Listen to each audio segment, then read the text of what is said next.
Olá, seja bem-vindo ao Com a Palavra. O programa de hoje vai abordar um tema que muitas pessoas conhecem bem, a procrastinação. Todos nós em algum momento podemos adiar tarefas, mas quando esse comportamento pode ser prejudicial? Nós vamos agora aprender mais sobre este problema e como podemos nos livrar dele. Com a palavra, Estela Vilela. O que é a procrastinação? A procrastinação é uma habilidade que as pessoas têm, né? A arte de deixar as coisas para depois, né? O que pode ser feito agora e realmente empurrando com a barriga, que é algo assim mais fácil das pessoas entenderem, deixando, né? O que elas poderiam estar fazendo agora, elas vão deixando para fazer em um outro momento. É um hábito, né, que as pessoas vão tendo de achar que vai dar tempo de fazer depois e acaba muitas vezes que não dando. Por que a procrastinação acontece? Eu falo muito isso, assim, principalmente para os meus pacientes. Quando a gente tem um planejamento, uma organização e a gente entende o que é prioridade, a gente procrastina o menos possível, a gente consegue realmente entregar as tarefas nos prazos. Mas a procrastinação, ela existe, né? Ela acontece geralmente quando as pessoas acham que vão dar conta de fazer isso depois, acham que vai ter tempo. Mas, na verdade, surge também como um sabotador da mente, né? O que é um sabotador? É um inimigo da mente, aquela vozinha que fica falando assim, não, depois você faz, coloca outra coisa como prioridade, aquilo é mais importante. E, às vezes, a gente acaba apagando o incêndio, fazendo o que é mais urgente e deixando o que é importante para depois. Só que a questão são as consequências, né? Mas por que muitas pessoas fazem isso? Porque muitas vezes elas têm esse sabotador interno do insistente, do perfeccionismo, de achar realmente que elas são capazes de fazer depois, mas por medo também do julgamento das outras pessoas, né? Acho que eu vou deixar para depois, porque as pessoas podem me julgar, porque acham que não está bom o bastante, porque acho que aquele trabalho não é o suficiente, então pode ser também por conta disso, desse sabotador. Procrastinação pode ser considerado um vício? Sim, pode ser considerado um vício. O que é um vício? Eu falo, é mais que um hábito, a pessoa ela não consegue viver sem. E aí, para que ela quebre esse vício, ela realmente tem que ter esse autoconhecimento e ter a consciência que ela está sabotando demais, que ela está procrastinando demais, e ela começar a ter ferramentas para que ela consiga sair desse vício aí. Porque realmente isso pode se tornar um vício. Todo mundo que adia tarefas pode ser considerado um procrastinador? Pode ser considerado um procrastinador porque ele está deixando para depois, né, aquilo que precisa ser realizado agora. Mas se a pessoa continuar fazendo isso muitas vezes, aí vai entrar nesse ciclo vicioso, né? Quando adiar tarefas pode se tornar um problema? Pode se tornar um problema quando ela começa a ser prejudicada, né? Pelo meio ou no trabalho dela, ou às vezes no casamento, num tratamento que ela vai fazer, ela vai deixando as coisas para depois, e aí ela vai se perdendo no que é prioridade para ela. Os dispositivos eletrônicos são um problema? Sim. Hoje as redes sociais, elas dispersam muito a atenção, tiram o foco das pessoas. Então, por exemplo, uma tarefa que a pessoa conseguiria realizar ali em 1 hora, muitas vezes por conta daquela paradinha, deixa eu olhar o Instagram, que daí a notificação fica ali, né? Deixa eu olhar todas as redes sociais. Ela gasta um tempo sem perceber. Então, ela vai deixando aquela tarefa para depois, ela vai ver que não vai dar tempo, ela vai adiando.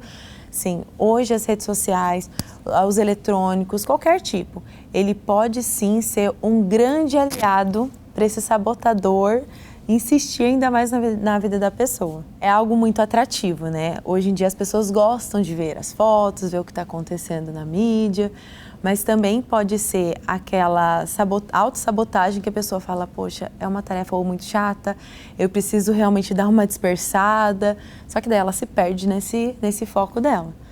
Então ela às vezes quer dar uma distraída na mente, mas de forma inadequada, que vai realmente surtir um efeito negativo na tarefa que ela vai realizar.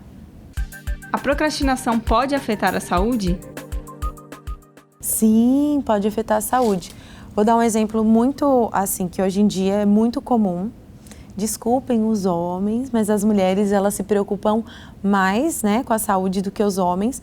Então, por exemplo, vou dar um exemplo assim prático em relação aos exames.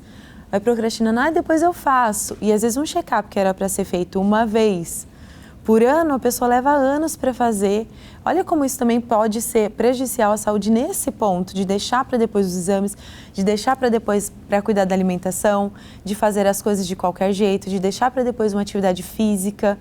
Então, e eu falo muito isso até para os meus pacientes. Quanto mais organizado e planejada for a sua vida, você vai ter mais tempo para você vai ter mais saúde, você vai ter uma vida muito mais produtiva e realmente vai acabar com esse sabotador aí da procrastinação. Existe algo positivo com a procrastinação? Eu, particularmente, doutora Estela, não encontro nenhum ponto positivo, né? Nenhum ponto positivo. Mas para a pessoa que está acostumada a fazer isso, quem sabe para ela tem um ponto positivo dela não sofrer naquele momento. Só que depois ela vai sofrer depois, né? Eu falo assim que é igualzinho cartão de crédito. Se a gente ficar pagando o mínimo, vai chegar uma hora que a conta chega e a gente não consegue pagar. E aí a pessoa começa a ficar ansiosa, depressiva, irritada, nervosa, porque ela não consegue realmente realizar as tarefas que ela tem que fazer nos prazos corretos. Então geram outros problemas também, né? Por que devemos combater a procrastinação? A gente deve combater a procrastinação de várias formas, tem várias ferramentas. Mas por que a gente deve, né? Se a pessoa ela tem uma consciência que isso está prejudicando ela deve entender assim, eu preciso por quê? Para eu ter mais tempo com a minha família? Para eu ter mais tempo para mim? Para eu ter mais tempo para cuidar da minha saúde? Para eu conseguir realmente matar um leão por dia? Porque se eu não matar hoje, amanhã vão ser 2. Então, para que ela tenha realmente mais qualidade de vida e para que não comece a afetar o psicológico dela. Como eu disse, do estresse, da ansiedade, de não dar tempo, do medo do que as pessoas vão achar. É importante para isso também, para ter uma saúde, uma qualidade de vida. Existem técnicas para parar de procrastinar? Eu falo que a primeira tarefa, assim, bem prática, é a pessoa fazer uma lista. Uma lista do que é importante e do que é urgente. Né? As coisas urgentes são as coisas que realmente ela já começou a procrastinar, que ela tem que resolver na hora, que já era para ela ter feito. E as coisas importantes são coisas que ela precisa realizar. E começar das atividades mais simples, porque daí ela já vai acabando e indo para as mais difíceis, tá? E aí ela gerando esse hábito, ela já começa realmente a ir se libertando das tarefas. Outra dica importante é ter planejamento e organização da sua semana, né? E entender que tem atividades que elas têm que ser feitas durante o dia, né? Durante um dia, ou durante a semana, ou durante um mês, ela realmente organizar as tarefas dela para ela conseguir realmente atender os prazos e as necessidades solicitadas. Outra técnica que eu gosto bastante, que serve muito, que é a técnica Pomodoro, que ajuda bastante na organização, na otimização. É uma técnica muito usada hoje em dia, eu utilizo muito, eu falo que isso me dá mais energia. Então, por exemplo, se eu estou lá num trabalho muito cansativo, que demanda muita tomada de decisão, tem que pensar muito, se eu pego essa tarefa mais difícil, mais árdua para realizar, é muito cansativo. Eu penso assim, nossa, eu vou realizar, eu tenho 4 horas para fazer isso, meu Deus. Agora, quando a gente fragmenta essa tarefa, fica muito mais fácil. Então, uma técnica muito legal essa Pomodoro, que você pega 25 minutos, você realiza com intensidade, sem redes sociais, sem sair do foco, e aí você realiza uma tarefa por vez. 25 minutos. Você dá uma pausa de 5 minutos para você levantar, tomar uma água, espreguiçar, às vezes até ver uma rede social, mas com tempo cronometrado. E entender que você precisa de uma disciplina até você realmente começar a ter esse novo hábito. E depois ela começa, mais 25 minutos, 5 minutos de pausa, mais 25 minutos, 5 minutos de pausa, mais 25 minutos e 5 minutos de pausa. Quando der aí esse período aí de pelo menos 2 horas, ela já faz uma pausa de meia hora. Então isso vai renovar as energias, vai dar uma oxigenada no cérebro, vai diminuir o estresse, a ansiedade. Então ela vai colocar um foco total numa atividade. Então ela já mata aquela atividade, já consegue realmente eliminar aquilo que estava realmente para ela fazer.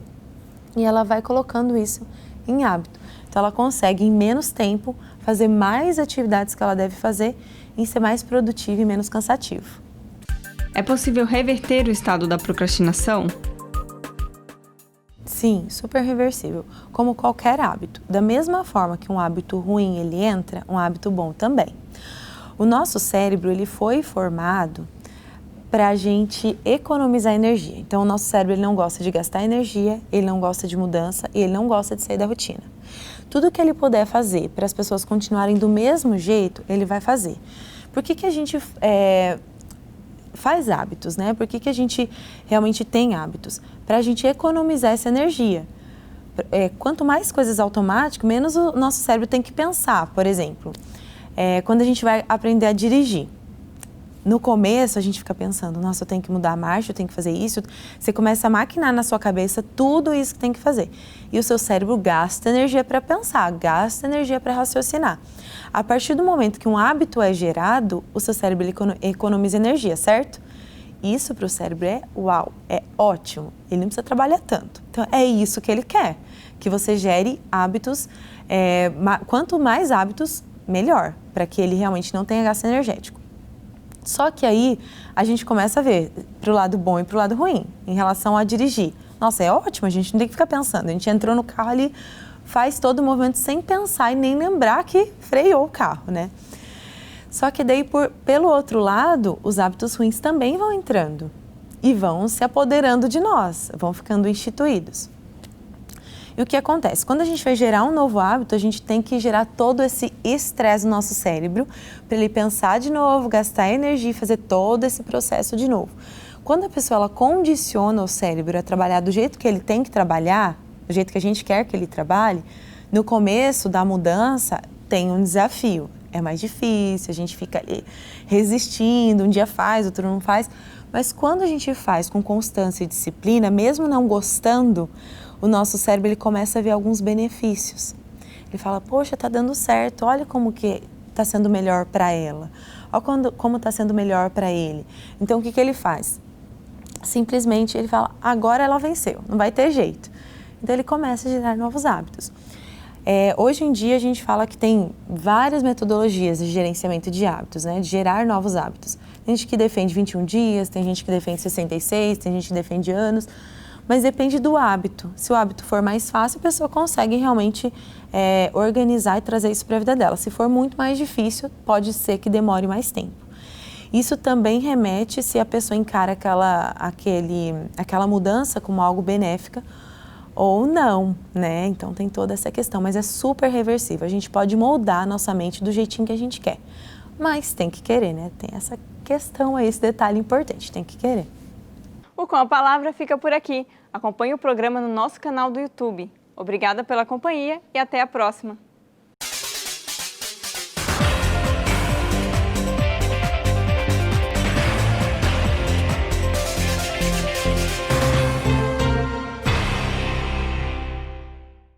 E para você que acompanha os nossos programas e gosta de estar por dentro dos assuntos da cidade e também do trabalho dos vereadores, se inscreva no nosso canal e confira tudo o que acontece aqui na TV Câmara. E se você gostou do nosso conteúdo, não esqueça de curtir nossos vídeos. Deixe aqui o seu like. Deixe o seu comentário e ative o sininho para ser avisado de todas as novidades.